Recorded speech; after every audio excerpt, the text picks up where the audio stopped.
June 10, 1944. A train grinds to a halt after a harrowing journey from Budapest. The doors swing open and thousands of exhausted people pour out onto a concrete platform, met instantly with the sharp scent of ash and the violent shouts of armed guards. Standing on the tracks is 16-year-old Lukács, clinging to the side of his father, Sándor.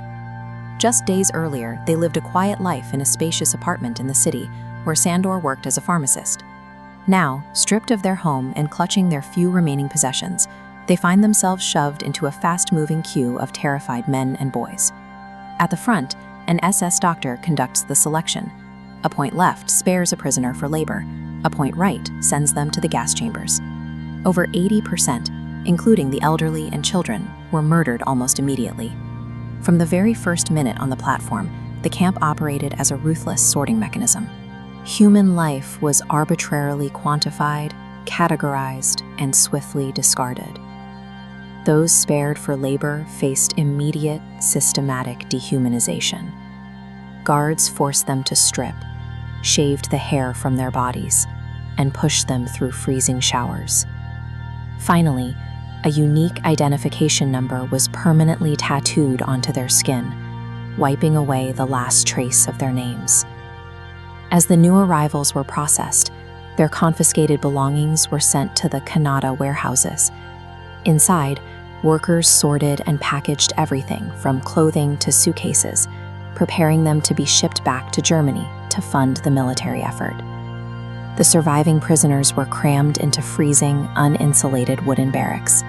Hundreds of starving, sick men were packed onto bare, three-tiered wooden bunks, breathing damp air thick with the stench of decay and disease.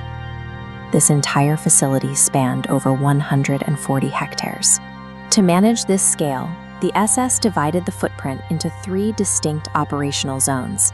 Auschwitz I served as the original camp and administrative hub.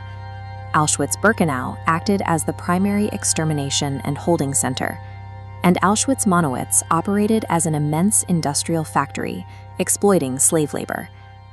We cover these dark chapters of history because understanding the precise mechanics of past atrocities is the only way to ensure they are never repeated. If you value this kind of educational content, please consider subscribing to the channel. Every inch of this map, from the railway lines to the factory floor, was built with a singular intent: to extract the maximum amount of economic value from human beings before working them to death. At the Monowitz Industrial Complex, the days were defined by agony. Prisoners labored for hours under the shadow of massive brick chimneys, offloading heavy sacks of raw materials to produce synthetic rubber and fuel for the German war machine. In a jarring distortion of reality, forced labor details often marched to the sound of a prisoner orchestra. Starving men and women were forced to play instruments, their haunting melodies drifting across a landscape of extreme suffering. Falling ill meant visiting the camp hospital, a place arguably more terrifying than the factory floor. Here, SS doctors like Joseph Mengele conducted grotesque, pseudo-scientific experiments. He harbored a dark obsession with twins, intentionally infecting siblings with typhus to study their decline, inevitably killing both to dissect them side by side. A short walk away from these horrors lay the SS guards' quarters. This separate world consisted of dozens of well-built brick buildings, completely sheltered from the grim realities of the camp. The guards who carried out daily torture enjoyed warm beds, proper heating, and clean sanitation facilities. Back on the work sites, even a momentary pause could be fatal. If a prisoner dropped a sack or slowed their pace out of pure exhaustion, guards would immediately rush over and deliver severe, sometimes lethal beatings right in the dirt. The perpetrators engineered a system where they could maintain a comfortable, highly bureaucratic standard of living, completely insulated from the unrelenting human torture they were actively managing. By August 1944, the engineered brutality was taking a massive toll. Men like Lukács's father, broken by months of hard labor, collapsed into the mud, succumbing to starvation and untreated outbreaks of typhus, malaria, and dysentery. Those too weak to work were directed toward the crematorium buildings in the northwest section of the camp. These structures were built with deceptive facades, intentionally designed to mimic innocuous shower facilities to prevent the condemned from panicking. Inside the windowless chambers, the mechanism of execution was shockingly calculated. SS guards dropped pellets of Zyklon B, a cyanide-based pesticide, down through hollow, mesh-covered columns. The lethal fumes quickly filled the sealed room, suffocating everyone inside. This chart illustrates the rising tally of victims.